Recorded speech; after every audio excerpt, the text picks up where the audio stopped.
Je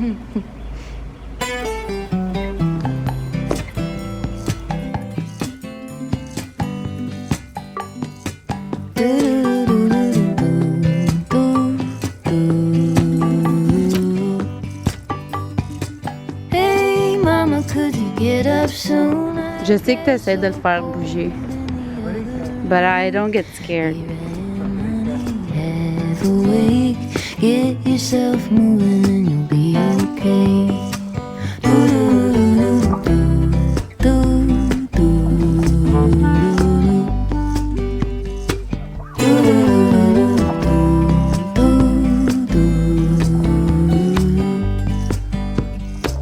Morning star clear and true, your honesty could pierce my heart right through. Plans are paper, I'm afraid. Get yourself moving and you'll be okay.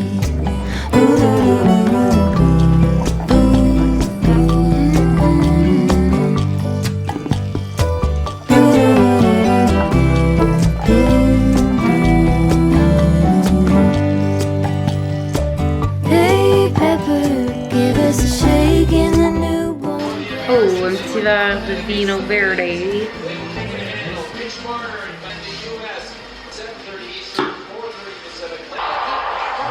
Pacific. 3 minutes 33 left, 3-3.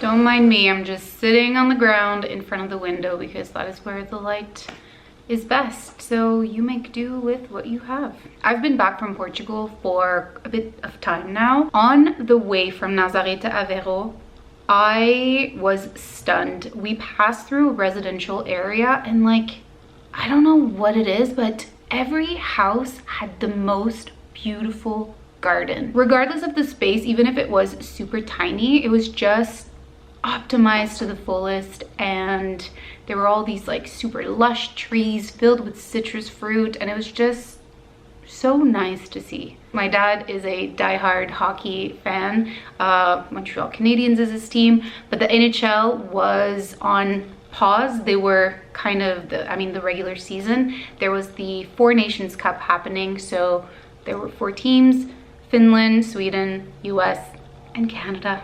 Save the best for last. Because we were in Portugal at the time, there was only a 5-hour time difference, so that made it a little bit easier to catch the games, and they were streamed for free on YouTube. So of course, when we knew that there was a game happening, especially if Canada was playing, especially if it was the rivalry Canada-US, we made a point to stay up and watch it. The final happened when I was back in Italy, so that made it 2 in the morning. I couldn't tough it out, but I put all my devices away, and the first thing I did when I woke up was to stream it, the old stream, and then watch it as if it was live.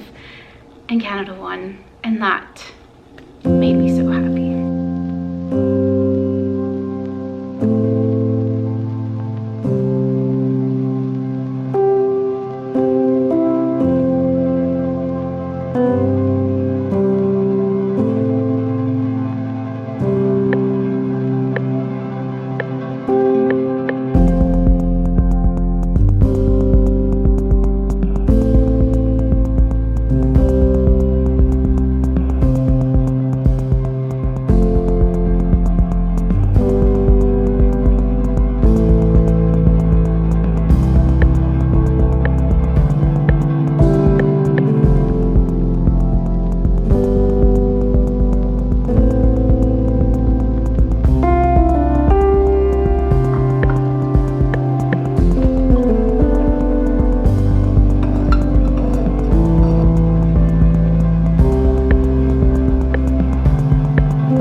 Porto, it is quite a special city for me. I stayed for 2 weeks with my mom back in 2017, and it was kind of the destination where I took the decision to take this marketing internship and go work in Bilbao for 6 months.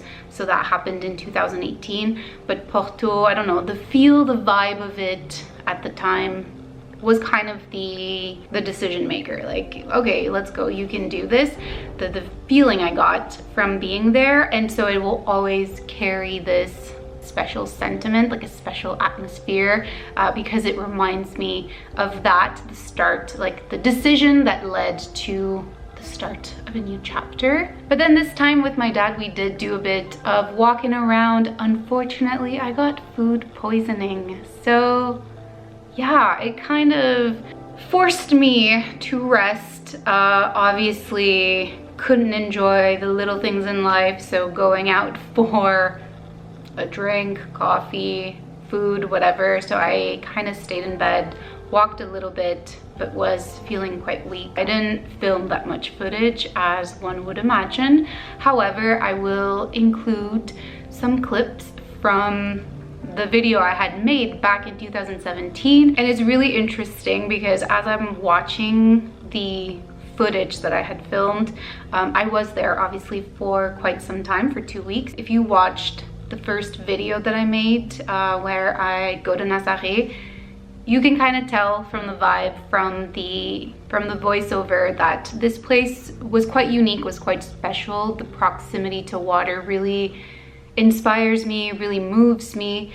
And as I'm watching the video where I was in Porto, I see again how this is reflected. Like, I had forgotten about it, but I made my way towards the water, and a lot of the shots filmed are of me just being blown away by the power of these waves, by the water. And yeah, even though this time I didn't eat one, I couldn't, but in 2017 I did eat the francesina, which is the kind of typical sandwich, and it was a recommendation. Like, we went to a place that was recommended by an amazing woman. I cannot remember her name, but she is Portuguese, and we had done a food tour with her.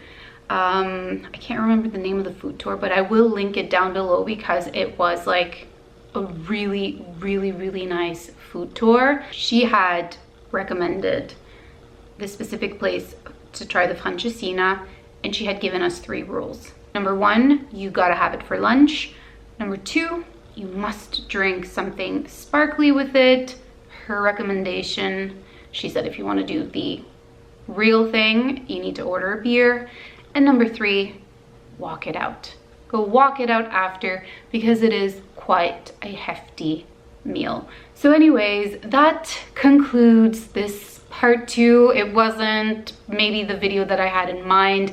There's a bit of footage missing, but hey, that's life. That's what happens when you travel sometimes. Things happen. If you've stayed until the end, thank you so much for watching and spending a moment with me, and I will see you again in the next video. Ciao, ciao. Bisous, bisous.